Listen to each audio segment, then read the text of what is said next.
because one, I think for so many years women have been ashamed to talk about breast cancer. That's never been me. I've always been an open book. So they gave breast cancer to the wrong person. It was allowed to enter my body for a reason.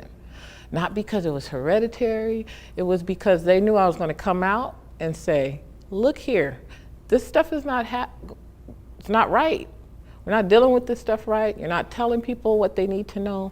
You're not telling them to go try holistic medicine too while you're treating. There's nothing wrong with options. So I did that. I had holistic medicine, changed my diet.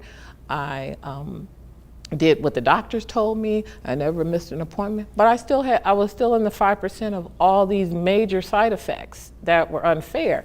I became allergic to the blood thinners that they had me shooting myself in my stomach, and my stomach swole up like a 9-month pregnant woman, and I had hematomas, the size of my eyeball, and raw, looked like hamburger meat because it itched and it was raw. But I had to take it because if I didn't, I would suffer a heart attack or a stroke.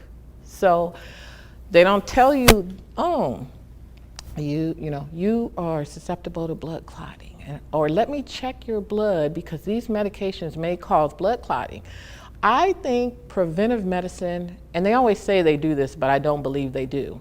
I think preventive medicine is probably the way to go in regards to cancer. And when I say that, I mean, why don't you test for all of these 5%, less than 5% situations, or test to make sure this person doesn't have lupus or rheumatoid arthritis or whatever it is prior to the treatment, so you can structure their treatment plan around their personal needs. Everybody's not the same. If I have breast cancer and God forbid you have breast cancer, there is absolutely no way we'll have the same treatment. Even if we both are HER2 positive, we're not going to have the same treatment because you may not be susceptible to blood clotting, or you may not get pneumonia and it lasts for 3 months on 2 different occasions. You may not suffer loss of bodily function. This may not happen to you, but in case it does, let's prepare for this so we don't lose a life. The only thing is I was completely proactive with this whole situation, is why I'm here today and why I'm upset.